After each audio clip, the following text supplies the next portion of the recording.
Good evening बच्चों। आज हम लोग जो टॉपिक चालू करने जा रहे हैं वो कैटलिस्ट एंड कैटालिसिस है। बहुत आसानी से पढ़ा हुआ भी है हम लोगों ने टॉपिक केमिकल काइनेटिक्स के अंदर। कैटलिस्ट वो सब्सटेंस होते हैं जो किसी केमिकल रिएक्शन के रेट को जनरली एक्सेलरेट करते हैं। बेटा ज़्यादातर वो बढ़ाते ही हैं, ऐसा नहीं है कि वो हर समय बढ़ाते हो। कुछ कैटलिस्ट ऐसे भी होते हैं जो केमिकल रिएक्शन के रेट को घटाते हैं। Substance which accelerate the chemical reaction and themselves remain chemically and quantitatively unchanged after the reaction। बच्चों इनके अंदर कोई भी केमिकल चेंज या फिर क्वांटिटेटिव वाइज चेंज, मतलब ये रिएक्शन में कंज्यूम नहीं होते। बच्चों पहली बात समझो, वो सब्सटेंस जो किसी केमिकल रिएक्शन को एक्सेलरेट कर देता है बट उसमें कोई भी चेंज नहीं आता, ना केमिकली और ना क्वांटिटेटिवली वाइज।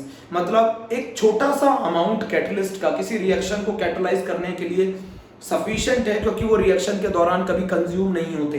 मेरी बात ये आप लोग जानते हैं, एक small amount of catalyst is sufficient to catalyse a reaction because they do not consume during the reaction. बच्चों उनके अंदर केमिकली और क्वांटिटेटिवली कोई चेंज नहीं आता किसी रिएक्शन के दौरान। वो सब्सटेंस जो किसी रिएक्शन के रेट को चेंज कर दे, जनरली बढ़ा दे और खुद में कोई चेंज ना हो, ना केमिकली ना क्वांटिटेटिवली वाइज।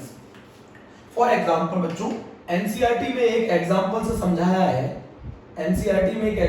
समझाया है। मान लो अगर मैं KClO3 का डिकम्पोजिशन करूं, बच्चों ये रिएक्शन कहां यूज होती है? प्रोडक्शन ऑफ ऑक्सीजन में यूज होती है। KCl और O2 बनेगा, बैलेंस कर लीजिएगा। अगर मैं इस रिएक्शन को कराऊं बच्चों, तो ये रिएक्शन 653 केल्विन से 833 केल्विन पर होगी और इस रिएक्शन को होने में 3 आवर लगेंगे।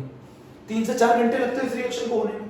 बट बच्चों अगर मैं यहां पर KClO3 सॉलिड का अगर मैं डिकम्पोजिशन मैग्नीज डाइऑक्साइड की प्रेजेंस में करा दूं 473 केल्विन पर, तो रिएक्शन एक तो टेम्परेचर कम हो जाएगा, दूसरा अब ये रिएक्शन को होने में बच्चों सिर्फ 15 मिनट लगेंगे। पहली बात मैं एक और चीज बताना चाहता हूं, कैटलिस्ट आप लोगों के समझ में आ गया, वो सब्सटेंस जो किसी केमिकल रिएक्शन के रेट को बढ़ा दे और उसमें खुद में कोई चेंज ना आए केमिकली और क्वांटिटेटिवली वाइज, उस सब्सटेंस को कैटलिस्ट बोलते हैं। और इस फिनोमिनन को एंड द फिनोमिनन किसी कैटलिस्ट के द्वारा किसी केमिकल रिएक्शन के रेट को बढ़ा देना, इस फिनोमिनन को कैटालिसिस बोला जाता है। मेरी बात नहीं समझी? कैटलिस्ट वो सब्सटेंस है जो किसी केमिकल रिएक्शन के रेट को बढ़ा देते हैं, खुद में कोई चेंज नहीं आता, ना क्वांटिटेटिव वाइज ना केमिकली। ना तो उनकी केमिकल कंपोजिशन में कोई चेंज आता है, केमिकली उनमें कोई चेंज आता है, ना उनमें क्वांटिटेटिव वाइज कोई चेंज आता है। A small amount of catalyst is sufficient to catalyze the reaction. For example, अगर हम KClO3 रिएक्शन कराते हैं और विदाउट अ कैटलिस्ट कराते हैं, तो ये रिएक्शन 653 से 833 केल्विन के बीच में हो जाएगी और इसमें जो समय लगेगा वो 3 आवर लगेगा। बट अगर यही हम कैटलिस्ट MnO2 की प्रेजेंस में कराते हैं इस रिएक्शन को, तो बच्चों इस रिएक्शन को होने में 15 मिनट लगेंगे और टेम्परेचर भी कम लगेगा। तो ये एनसीईआरटी में एक एग्जांपल दे रखा है बच्चों, ये एनसीईआरटी में एक एग्जांपल दे रखा है समझने के लिए। भाई किसी रिएक्शन के रेट को बढ़ा देना किसी सब्सटेंस के द्वारा और उस सब्सटेंस में केमिकली और क्वांटिटेटिवली रिमेन अनचेंज्ड रहना, उसको सब्सटेंस को कैटलिस्ट बोलते हैं। एंड द रिएक्शन का जो रेट बढ़ाने का जो फिनोमिनन है उसे कैटालिसिस बोला जाता है। बोलो बच्चों, पहली बात बता दो, कैटलिस्ट 3 तरीके की रिएक्शन होती है। एक वेरी फास्ट रिएक्शन, जितनी भी आयनिक रिएक्शन होती है बच्चों वो वेरी फास्ट होती है। एक होती है वेरी स्लो रिएक्शन, आपको मालूम है rusting of iron very slow reaction है। एक रिएक्शन होती है बच्चों मॉडरेट रिएक्शन, जो एक मॉडरेट रेट से होती है, मॉडरेट रिएक्शन। बच्चों हम बहुत ही ज्यादा फास्ट रिएक्शन में भी हमारे कैटलिस्ट का कोई यूज नहीं है, क्योंकि जो रिएक्शन बहुत ज्यादा फास्ट होगी उसमें कैटलिस्ट की आवश्यकता ही नहीं है, और जो रिएक्शन महीनों या सालों में होगी उसका भी कोई बेनिफिट नहीं है कराने का कैटलिस्ट। कैटलिस्ट जनरली जो यूज होता है वो मॉडरेट रिएक्शन में होता है। मॉडरेट रिएक्शन, मान लो कोई रिएक्शन 3 से 4 घंटे में होती हो, तो कैटलिस्ट को अगर आप यूज कर लेंगे तो 15 मिनट में हो जाएगी, तो उसमें बेनिफिट है। जिस रिएक्शन को लगने में सालों होते हैं होने में, उसके लिए इसका कोई यूज नहीं है। ये मॉडरेट रिएक्शन के लिए यूज है, मतलब जिस रिएक्शन को 3 से 4 घंटे लगते हैं कंप्लीट होने में, अगर हम उसमें कैटलिस्ट को यूज कर लेंगे तो 15-20 मिनट में हो जाएगी। उसको इसके लिए ये पहला पॉइंट है कि फास्ट रिएक्शंस में भी कैटलिस्ट का कोई यूज नहीं है, बहुत ज्यादा स्लो रिएक्शन में भी कैटलिस्ट का यूज नहीं है, मॉडरेट रिएक्शन के लिए कैटलिस्ट का यूज है। आप इस पॉइंट को नोट कर लो बच्चों, आप इस पॉइंट को नोट कर लो, जल्दी से नोट कर लो।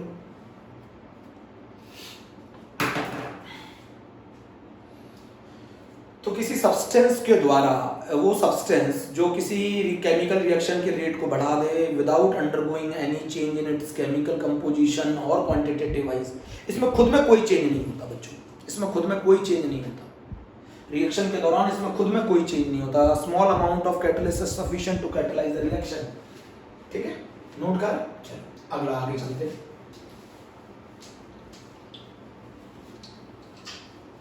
आज का हमारा टॉपिक कैटलिस्ट और कैटालिसिस है ना।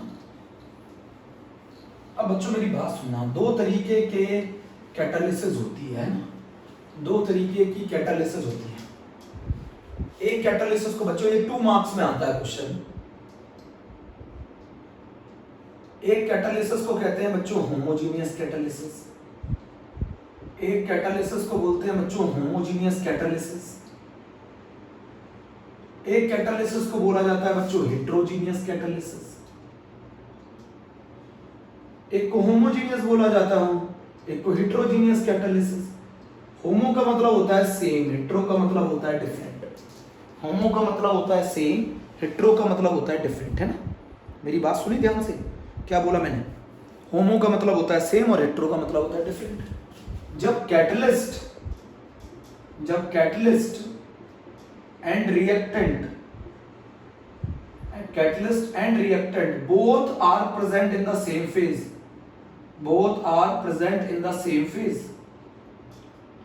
जब कैटलिस्ट और रिएक्टेंट दोनों सेम फेज में प्रेजेंट होंगे तो उस कैटालिसिस को बोला जाता है homogeneous.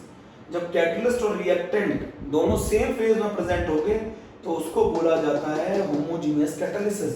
For example 2SO2 plus O2, ये भी गैस है, चेंजेस इनटू 2SO3। कैटलिस्ट जो है वो नाइट्रिक ऑक्साइड है, NO वो भी गैस है, तो इस बार रिएक्टेंट और कैटलिस्ट सेम फेज में है ना, तो ऐसी कैटालिसिस को होमोजीनियस कैटालिसिस बोला जाता है। एक और एग्जांपल ले सकते हैं, जैसे अगर मैं हाइड्रोलिसिस करा दूं ईस्टर की, CH3COO C2H5 plus water, medium बच्चों एसिडिक है, ये भी एक्वस है, ये भी लिक्विड है, ये भी लिक्विड है, क्या बनेगा? एसिटिक एसिड बनेगा प्लस इथाइल अल्कोहल बनेगा। तो इस केस में भी reactant as well as catalyst both are present in the same phase. तो ये एक एग्जांपल हो गया, ये दूसरा एग्जांपल हो गया, एनसीईआरटी में दे रखा है। ठीक है, अगर मैं हाइड्रोलिसिस ईस्टर की करूंगा तो ये भी लिक्विड, ये भी लिक्विड, ये भी लिक्विड, यहाँ पे ये भी गैस, ये भी गैस, ये भी गैस। जब रिएक्टेंट और कैटलिस्ट दोनों सेम फेज में प्रेजेंट होंगे तो उसको होमोजीनियस कैटालिसिस बोला जाता है। अच्छा, एक और एग्जांपल लिखना चाहते हो तो लिख लो डिकम्पोजिशन ऑफ H2O2। अगर आप H2O2 का डिकम्पोजिशन कर दो किस कैटलिस्ट की प्रेजेंस में, आयोडाइड एक्वस, तो ये बना लेगा H2O प्लस हाफ O2। बताओ जरा मुझे बच्चों, ये लिक्विड है, I माइनस एक्वस, ये भी लिक्विड है, तो ये भी किसका एग्जांपल हुआ? Homogeneous catalysis. ये भी किसका एग्जांपल हुआ? Homogeneous catalysis. बच्चों ये भी किसका एग्जांपल हुआ? Homogeneous catalysis. जरा मेरी बात समझो, तो होमोजीनियस कैटालिसिस का क्या मतलब है? होमोजीनियस कैटालिसिस का मतलब है when catalyst and reactant both are present in the same phase, उस कैटालिसिस को होमोजीनियस बोला जाता है। बच्चों इसमें एक बहुत इंपॉर्टेंट बात बताना चाहता हूं, होमोजीनियस कैटालिसिस में एडसॉर्प्शन थ्योरी वर्क नहीं करेगी। आगे पढ़ना है आपको। होमोजीनियस कैटालिसिस में एडसॉर्प्शन थ्योरी वर्क नहीं करती। होमोजीनियस कैटालिसिस में एडसॉर्प्शन थ्योरी वर्क नहीं करती क्योंकि आप सरफेसेस को डिस्टिंग्विश नहीं कर सकते। सरफेस को डिस्टिंग्विश नहीं कर सकते, कौन किसके सरफेस पर एडसॉर्ब हुआ, ये थ्योरी नहीं लगाते। होमोजीनियस कैटालिसिस के अंदर आप एडसॉर्प्शन थ्योरी नहीं लगा सकते। होमोजीनियस कैटालिसिस में आप एडसॉर्प्शन थ्योरी नहीं लगा सकते क्योंकि आप सरफेस को डिस्टिंग्विश नहीं कर पाएंगे। अब मान लो एक ये बताओ, इनमें आपको कैसे पता चलेगा कौन सी गैस किस पर एडसॉर्ब हुई? क्योंकि दोनों ही गैसेस है, तो इनमें सरफेस सेपरेट नहीं हो सकते। जब सरफेसेस को आप डिस्टिंग्विश नहीं कर पाएंगे, जब there is a no interface, तो फिर इसमें एडसॉर्प्शन थ्योरी नहीं लग पाएगी। भाई आपको एडसॉर्प्शन में मालूम होता है ना कौन एडसॉर्ब हुआ और किस पर हुआ, भाई इसमें एडसॉर्प्शन थ्योरी नहीं लग सकती। इसके मैकेनिज्म को एक्सप्लेन करने के लिए एडसॉर्प्शन थ्योरी नहीं लग सकती। एनसीईआरटी कहती है होमोजीनियस कैटालिसिस को समझाने के लिए एडसॉर्प्शन थ्योरी वर्क ही नहीं करती। क्यों नहीं करती है? क्योंकि हम सरफेस को डिस्टिंग्विश नहीं कर पाएंगे। जब सरफेस को डिस्टिंग्विश नहीं कर पाएंगे तो इसमें एडसॉर्प्शन थ्योरी नहीं लगती। तो फिर होमोजीनियस में कैटालिसिस में कौन सी थ्योरी इस मैकेनिज्म को समझाएगी? इंटरमीडिएट इंटरमीडिएट की फॉर्मेशन इसको समझाएगा। ये अभी आपको अगले टर्म पे मालूम चलेगा, सब समझ में आएगा। इंटरमीडिएट फॉर्मेशन इसको समझाता है। तो बच्चों होमोजेनियस, सबसे पहली बात, कैटलिस्ट वो सब्सटेंस है जो किसी केमिकल रिएक्शन के रेट को एक्सेलरेट करते हैं। जनरली बच्चों, जनरली ऐसे सब्सटेंस भी होते हैं जो किसी केमिकल रिएक्शन के रेट को डिक्रीज करते हैं। जो कैटलिस्ट किसी केमिकल रिएक्शन के रेट को बढ़ा दे उसे पॉजिटिव कैटलिस्ट कहते हैं, और जो कैटलिस्ट किसी केमिकल रिएक्शन के रेट को घटा दे उसे नेगेटिव कैटलिस्ट बोलते हैं। बट हम ज्यादातर, हमारी बात जो होती है वो किसी केमिकल रिएक्शन के रेट को बढ़ाने की होती है। हम ज्यादातर पॉजिटिव कैटलिस्ट की बात करते हैं, इसीलिए हम लोग ज्यादातर डेफिनेशन में ये बोलते हैं कि कैटलिस्ट वो सब्सटेंस है जो किसी केमिकल रिएक्शन के रेट को बढ़ा देते हैं। समझ गए? और उनमें खुद में कोई चेंज नहीं आता ड्यूरिंग द रिएक्शन, वो ना तो केमिकली और ना क्वांटिटेटिव वाइज उनमें कोई चेंज नहीं आता। बच्चों ये बात आपको अच्छी तरह मालूम है। There are two types of catalysis, और कैटलिस्ट के द्वारा किसी केमिकल रिएक्शन के रेट को बढ़ा देना, इस फेनोमेनन को हम लोग कैटालिसिस बोलते हैं। दो तरीके के कैटालिसिस होती है, एक होमोजेनियस, एक हेटेरोजेनियस कैटालिसिस। पहली बात है, एक चीज और बता दो, जो कैटलिस्ट थ्योरी है वो वर्क करती है सिर्फ मॉडरेट रिएक्शन के लिए, है ना। बहुत फास्ट और बहुत स्लो रिएक्शन में कैटलिस्ट का कोई यूज नहीं होता। ठीक है बच्चों, catalyst and reactant both are present in the same phase. अब जनरली मैं बता दूं आपको, हेटेरोजेनियस जो कैटालिसिस है इसका मतलब है व्हेन रिएक्टेंट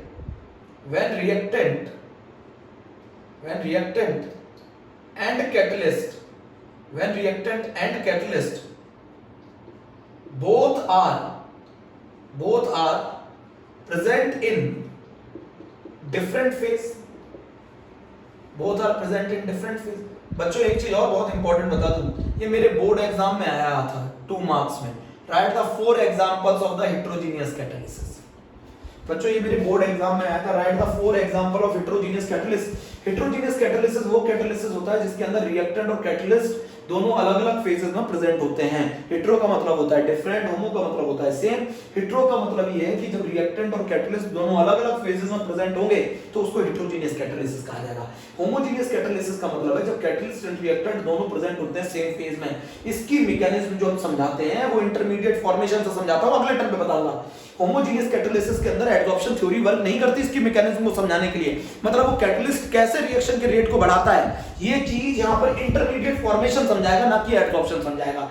हेटेरोजेनियस कैटालिसिस में एक कैटलिस्ट किसी रिएक्शन के रेट को कैसे बढ़ाता है, इस चीज को हम एडसॉर्प्शन थ्योरी से समझेंगे। यहां एडसॉर्प्शन थ्योरी क्यों नहीं लग पा रही, उसका आंसर दिया है मैंने, क्योंकि होमोजेनियस कैटालिसिस के अंदर हम सरफेस को डिस्टिंग्विश नहीं कर सकते।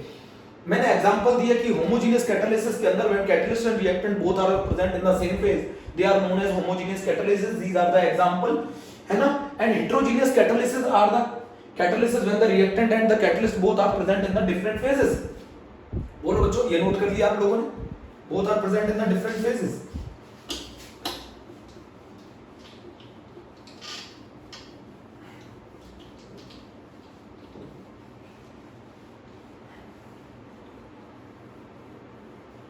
बोलो बच्चों, when reactant and catalyst both are present in the different phases। अच्छा पहला एग्जांपल समझते हैं, एक एग्जांपल समझते हैं, बहुत अच्छा एग्जांपल है हेबर्स प्रोसेस। आपको मालूम है अमोनिया की फॉर्मेशन होती है हेबर्स प्रोसेस। हेबर्स प्रोसेस में क्या होता है, N2 + 3H2, N2 भी गैस है, H2 भी गैस है, gives 2NH3। बोलो, N2 भी गैस है, H2 भी गैस है। इस केस में आयरन जो होता है सॉलिड वो एक्ट एज अ कैटलिस्ट। तो नाइट्रोजन और हाइड्रोजन गैस है और आयरन सॉलिड है, ये हेटेरोजेनियस का एग्जांपल हो गया। बी जो है वो है ओसवाल्ड प्रोसेस।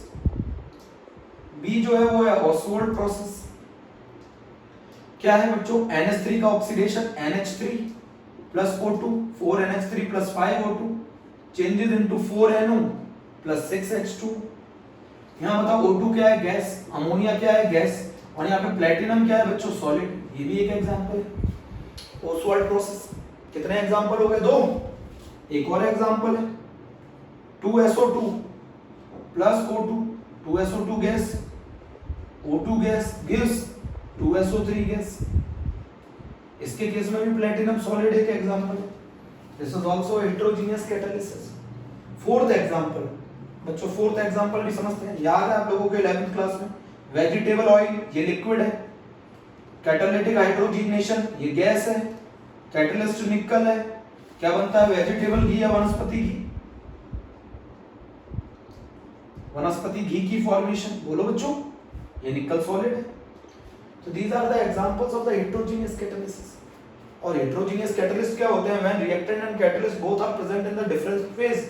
जैसे हेबर्स प्रोसेस में N2+3H2 gas gives 2NH3 iron is act as a solid. Ostwald process में 4NH3+5O2 प्लैटिनम सॉलिड। ये गैसेस, ये गैस, ये सॉलिड, ये लिक्विड, ये गैस, ये सॉलिड। तो जब कैटलिस्ट और रिएक्टेंट दोनों अलग-अलग फेजेस में प्रेजेंट हो तो उसको हेटेरोजेनियस कैटालिसिस बोला जाता है बच्चों। एक और चीज बता दो, इसके इस मैकेनिज्म में कैटालिसिस होती कैसे है, इसके लिए किस थ्योरी का यूज किया जाएगा, कौन सी थ्योरी इसको एक्सप्लेन करेगी? Adsorption theory. बच्चों हेटेरोजेनियस कैटालिसिस को कौन सी थ्योरी एक्सप्लेन करेगी? Adsorption theory. नोट करो बच्चों।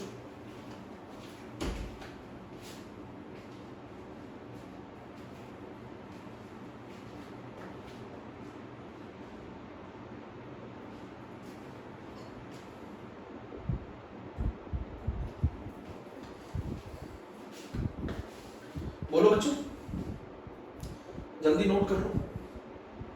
तो हेटेरोजेनियस कैटालिसिस का क्या मतलब है? हेटेरोजेनियस कैटालिसिस का मतलब है when reactant and catalyst both are present in the different phase, तो उसको हेटेरोजेनियस कैटालिसिस कहा जाता है। होमोजेनियस कैटालिसिस का क्या मतलब है? When reactant and catalyst both are present in the same phase, homogeneous. Heterogeneous के अंदर एडसॉर्प्शन थ्योरी इसको एक्सप्लेन करेगी, उसमें इंटरमीडिएट की थ्योरी इसको एक्सप्लेन करेगी, वो अगले टर्म में पढ़ना है। चारों एग्जांपल आप लोग लिख सकते हैं बहुत बड़े आराम से, चारों एग्जांपल लिख सकते हैं। अब बच्चों कैरेक्टरिस्टिक्स क्या होती हैं कैटलिस्ट की? कैरेक्टरिस्टिक्स क्या होती हैं कैटलिस्ट की? आपने सब पढ़ा है पिछले केमिकल काइनेटिक्स में। What are the characteristics of a catalyst?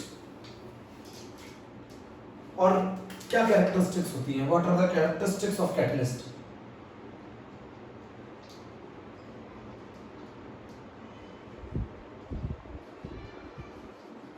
बच्चों मैं सबसे पहले सिखाता हूं, कैटलिस्ट डज नॉट चेंज, किस चीज को चेंज नहीं करता? Nature of reaction. कैटलिस्ट कभी भी नेचर ऑफ रिएक्शन को चेंज नहीं कर सकता। मतलब अगर कोई रिएक्शन एक्सोथर्मिक है तो एक्सोथर्मिक रहेगी, एंडोथर्मिक है तो एंडोथर्मिक रहेगी, वो कभी भी नेचर ऑफ रिएक्शन को चेंज नहीं कर सकता। मतलब वो डेल्टा H की वैल्यू को चेंज नहीं कर सकता। Catalyst does not change nature of reaction. Catalyst does not change delta G and delta S। Catalyst कभी भी स्टेट फंक्शन को चेंज नहीं करता। जो फंक्शन इनिशियल और फाइनल पोजीशन पे डिपेंड करते हैं उनको चेंज नहीं करता। जैसे बता दूं आपको, जैसे बता दूं बच्चों, catalyst does not change delta G, सुन रहे हैं, डेल्टा S। डेल्टा G से मैं क्या बताना चाहता हूं आपको, कैटलिस्ट एक ऐसा रास्ता प्रोवाइड करता है जहां एक्टिवेशन एनर्जी क्या हो जाए, कम हो जाए। आपको अच्छी तरह मालूम है कैटलिस्ट एक ऐसा रास्ता प्रोवाइड करता है। अगर याद आ जाए आपको तो मैं आपको बताता हूं, यहां हम लोगों ने पिछले चैप्टर में पढ़ाई है, ये एनर्जी है और यहां प्रोग्रेस ऑफ रिएक्शन है। अगर मैं इस तरीके का डायग्राम ले लूं, ये मान लो प्रोडक्ट है और ये रिएक्टेंट है। और बच्चों कैटलिस्ट क्या करेगा? कैटलिस्ट क्या करेगा? एक ऐसा रास्ता प्रोवाइड करेगा जहां एक्टिवेशन एनर्जी कम हो। तो बताओ पहले एक्टिवेशन एनर्जी इतनी लग रही थी रिएक्टेंट को, मैंने सब डायग्राम सिखाया है, अब इतनी एक्टिवेशन एनर्जी लगेगी। तो कैटलिस्ट उन फंक्शंस को चेंज नहीं करता जो अपने इनिशियल और फाइनल पोजीशन पे डिपेंड करते हैं, और कैटलिस्ट सिर्फ रास्ते को बदल देता है, वो रास्ता प्रोवाइड करता है जहां एक्टिवेशन एनर्जी कम है, कैटलिस्ट एक्टिवेशन एनर्जी को कम कर देता है। Catalyst does not change delta G। अब मैं आपको बता सकता हूं कैटलिस्ट, अगर कोई प्रोसेस नॉन स्पॉन्टेनियस है, अगर कोई प्रोसेस नॉन स्पॉन्टेनियस है, ये बोर्ड में आया वो क्वेश्चन है, अगर कोई प्रोसेस नॉन स्पॉन्टेनियस है तो कैटलिस्ट उसको स्पॉन्टेनियस नहीं कर सकता। कैटलिस्ट कोई प्रोसेस अगर नहीं हो सकता तो कैटलिस्ट उसे करवा नहीं सकता। कोई प्रोसेस अगर नॉन स्पॉन्टेनियस है तो कैटलिस्ट उसे स्पॉन्टेनियस नहीं बना सकता। कैटलिस्ट बच्चों पहले ये बताओ, विदाउट अ कैटलिस्ट ये EA है और in the presence of catalyst ये EA डैश है। तो कैटलिस्ट क्या करता है? दूसरा, catalyst does not change delta G। अगर कोई प्रोसेस नॉन स्पॉन्टेनियस है तो कैटलिस्ट उसे स्पॉन्टेनियस नहीं कर सकता, और स्पॉन्टेनियस है तो उसे नॉन स्पॉन्टेनियस नहीं कर सकता। मतलब अगर कोई प्रोसेस नहीं हो सकता तो कैटलिस्ट उसे करवा नहीं सकता है। तीसरा, कैटलिस्ट इक्विलिब्रियम कांस्टेंट को चेंज नहीं कर सकता, इक्विलिब्रियम कांस्टेंट को चेंज नहीं कर सकता। कैटलिस्ट इक्विलिब्रियम कंसंट्रेशन को चेंज नहीं कर सकता। हाँ, कैटलिस्ट क्या कर सकता है, इक्विलिब्रियम को जल्दी अचीव करवा सकता है, इक्विलिब्रियम को जल्दी अचीव करवा सकता है, फास्टली अचीव करवा सकता है। कैसे? क्योंकि वो रेट ऑफ फॉरवर्ड रिएक्शन को भी बढ़ा देगा, रेट ऑफ बैकवर्ड को बढ़ा देगा, तो जिससे रेट ऑफ फॉरवर्ड और रेट ऑफ बैकवर्ड जब बराबर आएंगे तभी इक्विलिब्रियम एस्टेब्लिश होता है। तो वो रेट ऑफ फॉरवर्ड को भी बढ़ा देगा, रेट ऑफ बैकवर्ड को भी बढ़ा देगा, जिससे इक्विलिब्रियम जल्दी अचीव हो जाता है, इक्विलिब्रियम अचीव सून। बोलो, मैंने आपको एक एग्जांपल सिखाया था। मान लो आपको मैंने बताया था ए और बी इस पॉइंट पे मिल रहे हैं, ए भी चल रहा है 2 किलोमीटर पर आवर की स्पीड से, बी भी चल रहा है 2 किलोमीटर पर आवर की स्पीड से। दोनों को ग्लूकोज पिला दिया तो अब दोनों तेजी से दौड़ेंगे, बट मिलेंगे अभी भी, पर पहले के कंपैरिजन में जल्दी मिलेंगे। भाई ए 2 किलोमीटर पर आवर की स्पीड से चल रहा है, बी भी 2 किलोमीटर पर आवर की स्पीड से चल रहा है, दोनों को ग्लूकोज पिला दिया, तो दोनों तेजी से भागेंगे, और तेजी से भागेंगे, मिलेंगे अभी भी उसी पॉइंट पर, बट जल्दी मिलेंगे। तो मैं आपको क्या बताना चाहता हूं, कैटलिस्ट कभी भी नेचर ऑफ रिएक्शन को चेंज नहीं करता। कैटलिस्ट किसी भी फंक्शन को चेंज नहीं कर सकता जो अपनी इनिशियल और फाइनल पोजीशन पे डिपेंड करते हैं, क्योंकि वो अपनी इनिशियल और फाइनल पोजीशन पे डिपेंड करते हैं, पाथ पे डिपेंड नहीं करते। कैटलिस्ट डेल्टा जी को चेंज नहीं कर सकता, कैटलिस्ट डेल्टा एस को चेंज नहीं कर सकता, कैटलिस्ट डेल्टा एच को चेंज नहीं कर सकता, कैटलिस्ट कभी भी नेचर ऑफ रिएक्शन को चेंज नहीं कर सकता, कैटलिस्ट कभी भी डेल्टा जी की वैल्यू को चेंज नहीं कर सकता। अगर कोई प्रोसेस नॉन स्पॉन्टेनियस है तो कैटलिस्ट उसको स्पॉन्टेनियस नहीं कर सकता, और अगर कोई प्रोसेस स्पॉन्टेनियस है तो कैटलिस्ट उसको नॉन स्पॉन्टेनियस नहीं कर सकता। कैटलिस्ट इक्विलिब्रियम कांस्टेंट की वैल्यू को चेंज नहीं कर सकता, कैटलिस्ट इक्विलिब्रियम कंसंट्रेशन को चेंज नहीं कर सकता, कैटलिस्ट इक्विलिब्रियम को जल्दी अचीव करवा सकता है, बट कैटलिस्ट क्या नहीं कर सकता, बताओ? कैटलिस्ट इक्विलिब्रियम कांस्टेंट को चेंज नहीं कर सकता, कैटलिस्ट इक्विलिब्रियम कंसंट्रेशन को चेंज नहीं कर सकता, बट वो rate of forward reaction, rate of backward reaction, equilibrium fast achieve करवा सकता है। Rate of forward reaction rate of backward reaction के बराबर जल्दी आ सकती है, इक्विलिब्रियम जल्दी अचीव किया जा सकता है। वो इक्विलिब्रियम को शिफ्ट नहीं कर सकता बच्चों, ये भी मैं बता दूंगा, वो इक्विलिब्रियम को शिफ्ट नहीं कर सकता। नोट कर लो, characteristic of catalyst, catalyst does not change nature of reaction, does not change, है ना बच्चों, यहां लिखना था change, does not change nature of reaction. Catalyst कभी भी नेचर ऑफ रिएक्शन को चेंज नहीं कर सकता, मतलब डेल्टा एच को चेंज नहीं कर सकता, कैटलिस्ट कभी भी डेल्टा जी को चेंज नहीं कर सकता, कैटलिस्ट इक्विलिब्रियम कांस्टेंट को चेंज नहीं कर सकता, इक्विलिब्रियम कंसंट्रेशन को चेंज नहीं कर सकता, कैटलिस्ट इक्विलिब्रियम को जल्दी अचीव करवा सकता है। बच्चों कैटलिस्ट यहां पे लिख दो, catalyst provide an alternate path of, catalyst provide an alternate path of low activation energy। Catalyst एक ऐसा रास्ता प्रोवाइड करेगा जो एक्टिवेशन एनर्जी को कम कर दे। भाई वो रिएक्टेंट की एनर्जी को चेंज नहीं कर सकता, भैया वो रिएक्टेंट की एनर्जी को चेंज नहीं कर सकता, वो प्रोडक्ट की एनर्जी को चेंज नहीं कर सकता, बट वो एक्टिवेशन एनर्जी को घटा देगा। वो एक ऐसा रास्ता प्रोवाइड करेगा जहां एक्टिवेशन एनर्जी कम। बोलो बच्चों, ये सब प्रॉपर्टीज है, कैरेक्टरिस्टिक है। Catalyst does not change the nature of reaction, catalyst does not change delta G delta S. Catalyst अगर कोई प्रोसेस नॉन स्पॉन्टेनियस है तो उसको स्पॉन्टेनियस नहीं कर सकता। कैटलिस्ट इक्विलिब्रियम कांस्टेंट की वैल्यू को चेंज नहीं कर सकता, इक्विलिब्रियम कंसंट्रेशन को चेंज नहीं कर सकता, वो इक्विलिब्रियम को जल्दी अचीव करा सकता है, दोनों को बढ़ाकर, रेट ऑफ फॉरवर्ड को बढ़ाकर, रेट ऑफ बैकवर्ड को बढ़ाकर। कैटलिस्ट एक ऐसा रास्ता प्रोवाइड करता है जहां एक्टिवेशन एनर्जी कम हो, मतलब वो एक्टिवेशन एनर्जी फॉरवर्ड को घटा देगा, एक्टिवेशन एनर्जी बैकवर्ड।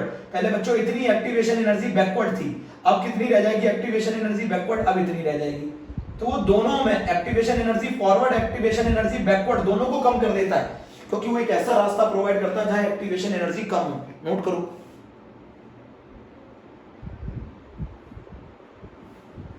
जल्दी नोट करो, एक्टिवेशन एनर्जी को कम करके तो स्पीड ऑफ द रिएक्शन बढ़ाता है।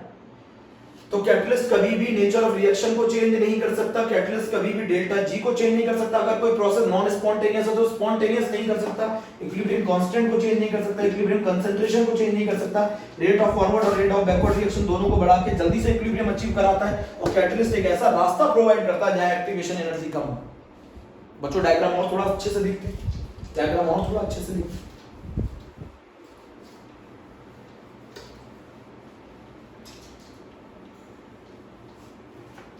डायग्राम और थोड़ा अच्छे से देखते हैं बच्चों, बहुत अच्छे से देखेंगे डायग्राम, बहुत अच्छे से। वो रिएक्टेंट की एनर्जी और प्रोडक्ट की एनर्जी को भी चेंज कहाँ कर रहा है, ये बताओ। ये रिएक्टेंट की एनर्जी है, ये प्रोडक्ट की एनर्जी कहाँ चेंज कर रहा है? थोड़ा सा डायग्राम को और अच्छे से देख लेते हैं। अगर आपको डायग्राम थोड़ा अच्छे से समझना है तो मैं बताता हूं। ये मैंने मान ली एनर्जी, ये मैंने मान ली प्रोग्रेस ऑफ द रिएक्शन या रिएक्शन कोऑर्डिनेट, ये मैंने प्रोग्रेस ऑफ रिएक्शन मान लिया, रिएक्शन कोऑर्डिनेट मान लिया। ये बच्चों मैंने मान लिया ये विदाउट अ कैटलिस्ट है, ये प्रोडक्ट है, ये रिएक्टेंट है, ये मैं बना रहा हूं without a catalyst, without catalyst, ये रिएक्टेंट है, ये प्रोडक्ट है, ये फॉरवर्ड है, ये बैकवर्ड है, ये हमारा टोटल एनर्जी है, थ्रेशोल्ड एनर्जी।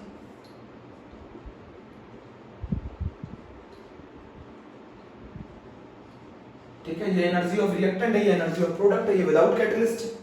समझ गए ना? अब हम अगर विद कैटलिस्ट बनाएं, अगर हम विद कैटलिस्ट बनाएं बच्चों डायग्राम, मेरी बात समझना, ये अगर मैं विद कैटलिस्ट बना तो विद कैटलिस्ट डायग्राम इस तरीके का है, ये विद कैटलिस्ट। अब क्या बता रहा है जरा मुझे समझो, ये जो चीज बता रही है यहां तक, अब ये होगा EA डैश फॉरवर्ड, ये जो बता रही है यहां तक ये होगा EA डैश बैकवर्ड। बोलो, ये जो होगा ये होगा ET डैश थ्रेशोल्ड एनर्जी। तो ये एक ऐसा रास्ता प्रोवाइड करता है जहां पर एक्टिवेशन एनर्जी कम हो, बट ये रिएक्टेंट की एनर्जी को चेंज नहीं कर सकता, प्रोडक्ट की एनर्जी को चेंज नहीं कर सकता, नेचर ऑफ रिएक्शन को चेंज नहीं कर सकता, डेल्टा G को चेंज नहीं कर सकता, डेल्टा H को चेंज नहीं कर सकता, डेल्टा S को चेंज नहीं कर सकता, इक्विलिब्रियम कांस्टेंट को चेंज नहीं कर सकता, इक्विलिब्रियम कंसंट्रेशन को चेंज नहीं कर सकता, किसी रिएक्शन को स्टार्ट नहीं करवा सकता। और सबसे ज्यादा इंपॉर्टेंट बात जो मैं बताना चाहता हूं, कैटलिस्ट का नेचर हाईली स्पेसिफिक होता है। याद है की लॉग रिलेशनशिप, कैटलिस्ट का रिलेशन हाईली स्पेसिफिक होता है, हाईली स्पेसिफिक। जो की एक लॉग के लिए काम करेगी वो की अगले लॉग के लिए काम नहीं करेगी। मतलब एक कैटलिस्ट एक पर्टिकुलर रिएक्शन को कैटलाइज कर सकता है, वो कैटलिस्ट दूसरी रिएक्शन को कैटलाइज नहीं कर सकता। मतलब कैटलिस्ट का नेचर हाईली स्पेसिफिक होता है। और कैटलिस्ट में आगे जाके आप पढ़ोगे कैटलिस्ट का रिलेशन किससे है, की लॉग रिलेशनशिप। एक पर्टिकुलर की एक पर्टिकुलर लॉग में ही फिट हो सकती है, और जिस की ये की जिस लॉग में फिट होगी उसी को खोल पाएगी। उसी तरीके से एक कैटलिस्ट जिस सबस्ट्रेट या जिस रिएक्टेंट में फिट होगा वो उसी को कैटलाइज कर पाएगा। बट ये कहानी हमारी जनरली जो है वो एंजाइम्स के लिए है। एंजाइम्स कौन होते हैं बताओ जरा, एंजाइम्स कौन होते हैं? बायोलॉजिकल कैटलिस्ट होते हैं। एंजाइम्स कौन होते हैं? बायोलॉजिकल कैटलिस्ट होते हैं। मेरी यहां तक की बात समझ में आ गई? तो हम लोगों ने अभी तक क्या पढ़ लिया? होमोजेनियस कैटालिसिस पढ़ लिया, हेटेरोजेनियस कैटालिसिस पढ़ लिया, कैटलिस्ट क्या होते हैं ये पढ़ लिया, कैटालिसिस क्या होते हैं ये पढ़ लिया, और किस तरीके से, है ना, आगे हम इस चीज को अब हम जो पढ़ने जा रहे हैं बच्चों, वो दो वर्ड पढ़ने जा रहे हैं जो बहुत ज्यादा इंपॉर्टेंट है। लिख दो इसको, रफ करो, लिख लिया आप लोगों ने? रफ करो। कैटलिस्ट एक ऐसा रास्ता प्रोवाइड करता है जहां एक्टिवेशन एनर्जी कम हो। कैटलिस्ट डेल्टा G की वैल्यू को चेंज नहीं करता, कैटलिस्ट डेल्टा H की वैल्यू को चेंज नहीं कर सकता, कैटलिस्ट नेचर ऑफ रिएक्शन को चेंज नहीं कर सकता, कैटलिस्ट एनर्जी ऑफ रिएक्टेंट और एनर्जी ऑफ प्रोडक्ट को चेंज नहीं कर सकता, कैटलिस्ट इक्विलिब्रियम कांस्टेंट की वैल्यू को चेंज नहीं कर सकता, कैटलिस्ट इक्विलिब्रियम कंसंट्रेशन को चेंज नहीं कर सकता। कैटलिस्ट इसीलिए small amount of catalyst is sufficient to catalyse a reaction. ये वाला पॉइंट भी लिख लीजिएगा, क्योंकि कैटलिस्ट कभी भी रिएक्शन में कंज्यूम नहीं होते। कैटलिस्ट कभी रिएक्शन में जब कंज्यूम नहीं होते तो small amount of catalyst is sufficient to catalyse a reaction. एक छोटा अमाउंट कैटलिस्ट का सफिशिएंट होता है किसी रिएक्शन को कैटलाइज करने के लिए, क्योंकि वो रिएक्शन में कभी कंज्यूम नहीं होते, वो रिएक्शन में कभी कंज्यूम नहीं होते, इसीलिए small amount of catalyst is sufficient to catalyse a reaction. बोलो बच्चों। अब हम लोग आपको मैं दो वर्ड पढ़ाने जा रहा हूं। एक वर्ड है प्रमोटर। प्रमोटर कैटलिस्ट नहीं है। प्रमोटर वो सब्सटेंस है जो किसी कैटलिस्ट की एक्टिविटी को बढ़ा दे। जैसे मान लो मैं एक टीचर हूं, अगर मेरा स्टाफ बहुत अच्छा है तो मेरी रिएक्शन करने की एबिलिटी बढ़ जाएगी। बोलो, तो वो मेरे प्रमोटर हुए। जो सब्सटेंस किसी कैटलिस्ट की एक्टिविटी को इनहांस कर दें। कैटलिस्ट का मतलब कौन होता है? टीचर। आप लोगों के लिए कैटलिस्ट कौन है? मैं। और मेरी एक्टिविटी को कौन बढ़ा सकता है? मेरा स्टाफ। तो मेरा स्टाफ मेरा प्रमोटर हुआ, मेरा स्टाफ मेरा प्रमोटर हुआ। वो सब्सटेंस जो किसी कैटलिस्ट की एक्टिविटी को इनहांस कर दे, the substance which enhance the activity of the catalyst. Catalyst की किसी रिएक्शन को रेट को बढ़ाने की जो एबिलिटी है उसको उसकी एक्टिविटी बोला जाता है। कैटलिस्ट की किसी रिएक्शन के रेट को बढ़ाने की जो एबिलिटी है उसको उसकी एक्टिविटी बोला जाता है, और जो सब्सटेंस उस कैटलिस्ट की एक्टिविटी को बढ़ा देंगे उन सब्सटेंस को बोला जाएगा promoter. The substance which enhance the substance which enhance the activity of the catalyst, the substance which enhance the activity of the catalyst, वो सब्सटेंस जो किसी कैटलिस्ट की एक्टिविटी को बढ़ा दे। कैसे बढ़ा देते हैं, कैसे हेल्प करके? कैटलिस्ट का सरफेस एरिया बढ़ा देते हैं, कैटलिस्ट का सरफेस एरिया बढ़ा देते हैं। तो पहले जितना सरफेस एरिया अवेलेबल करता था कैटलिस्ट, वो कैटलिस्ट का सरफेस एरिया बढ़ा देते हैं। कैसे एक्टिविटी को बढ़ा देते हैं कैटलिस्ट की? उसका सरफेस एरिया बढ़ाकर, मतलब ये प्रमोटर उसके साथ जुड़कर कैटलिस्ट का सरफेस एरिया और बढ़ा देगा ताकि वो और ज्यादा रिएक्शन कर पाए। तो प्रमोटर वो सब्सटेंस होते हैं जो किसी कैटलिस्ट की एक्टिविटी को बढ़ा दे। जैसे मान लो, मैं एक एग्जांपल देते हैं, यही एग्जांपल आता है N2 + 3H2 gives 2NH3 gives 2NH3 Haber's process. इसमें आयरन जो होता है ना बच्चों, वो होता है कैटलिस्ट। आयरन जो होता है वो होता है कैटलिस्ट, और जो मोलिब्डेनम होता है, मोलिब्डेनम जो बच्चों मोलिब्डेनम होता है ना, वो होता है प्रमोटर। प्रमोटर वो सब्सटेंस होते हैं जो किसी कैटलिस्ट की एक्टिविटी को बढ़ाते हैं।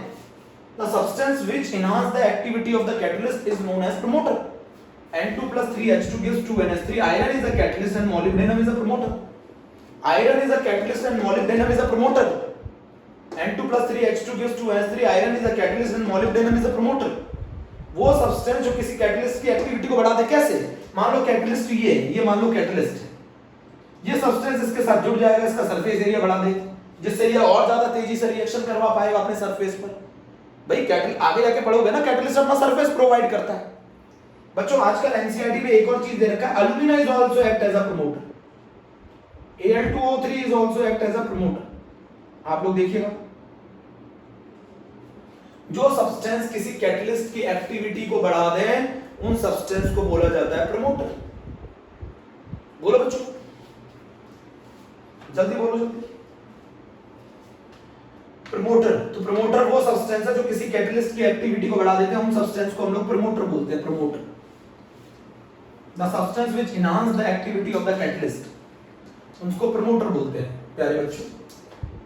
The substance which enhance the activity of the catalyst is known as promoter. बच्चों मैं एक चीज और बताना चाहूंगा, आप लोग बहुत अच्छा पेपर कर रहे हैं, प्लीज इसको कंटिन्यू रखें और सब्जेक्टिव क्वेश्चन करें और ऑब्जेक्टिव क्वेश्चन करें, अपनी नॉलेज को कम ना होने दें, बाकी हम लोग कवर करते रहेंगे धीरे धीरे।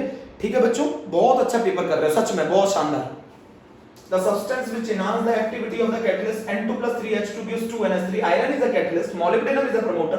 Promoter वो सब्सटेंस होते हैं जो किसी कैटलिस्ट की एक्टिविटी को बढ़ा देते हैं, ऐसे सब्सटेंस हमारे क्या कहते हैं, प्रमोटर।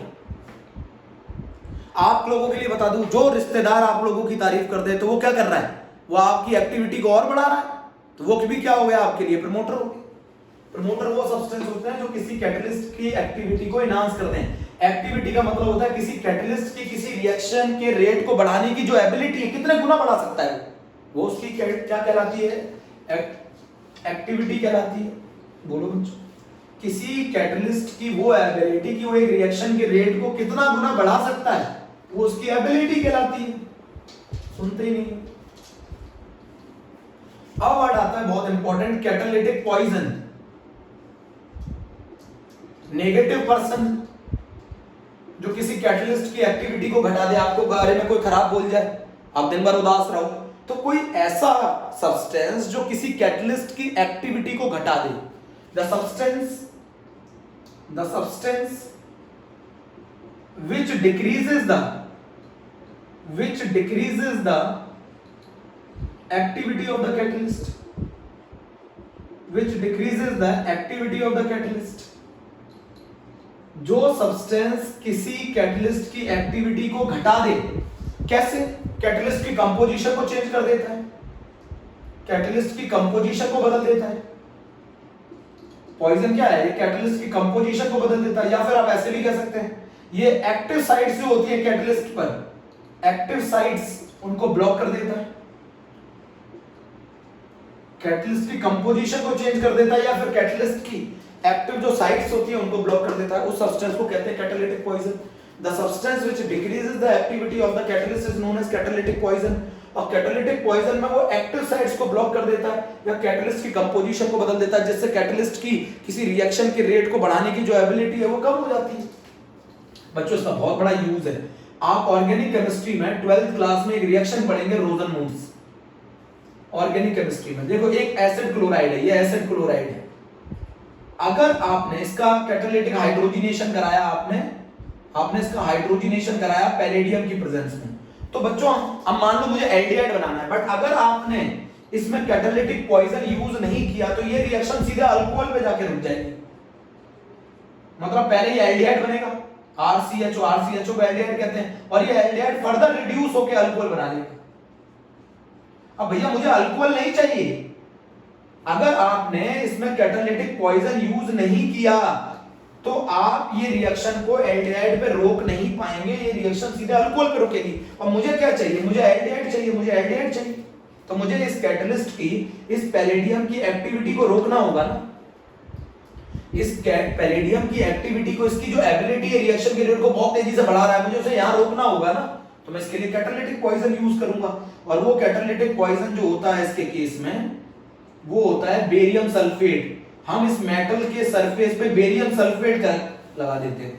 अब बेरियम सल्फेट को यूज करने से क्या होगा, इसकी जो एक्टिव साइट्स है वो ब्लॉक हो जाएंगी, जिसकी वजह से अब ये रिएक्शन को उतना तेजी से नहीं बढ़ा पाएगा। तो ये रिएक्शन कहां रुक जाती है, RCHO पे रुक जाती है। तो यहाँ BaSO4 क्या हुआ बोलो, यहाँ BaSO4 किसका काम कर रहा है, कैटालिटिक पॉइजन का। यहाँ BaSO4 किसका काम कर रहा है, कैटालिटिक पॉइजन को। इस कैटलिस्ट को आगे जाके पढ़ेंगे तो हम क्या कहते हैं, लेंडलार कैटलिस्ट कहते हैं। इस कैटलिस्ट को हम लोग लेंडलार कैटलिस्ट बोलते हैं। बात नोट कर लो, जल्दी से नोट कर लो बच्चों, जल्दी से नोट कर लो बच्चों। आपको मैं बताना क्या चाह रहा हूं, कैटालिटिक पॉइजन वो सब्सटेंस होते हैं जो किसी कैटलिस्ट की एक्टिविटी को घटा दें। और वो कैसे घटाते हैं, उसकी एक्टिव साइट्स को, उसके सरफेस पे जो साइट्स अवेलेबल होती हैं, सुन रहे हैं, रिएक्टेंट के लिए उनको ब्लॉक कर देते हैं। तो जितनी पहले अवेलेबल थी अब उतनी अवेलेबल नहीं होगी, तो उससे उस कैटलिस्ट की एक्टिविटी क्या हो जाती है, कम हो जाती है। ऐसे सब्सटेंस या उसकी कंपोजिशन को बदल देते हैं। जैसे अगर मैं यहाँ पर पैलेडियम अकेला यूज करूंगा तो ये रिएक्शन कहां रुकेगी, अल्कोहल पर रुकेगी। मुझे कहां क्या चाहिए, एल्डिहाइड, तो मुझे इस कैटलिस्ट की एक्टिविटी को कम करना पड़ेगा, बेरियम सल्फेट यूज करूंगा।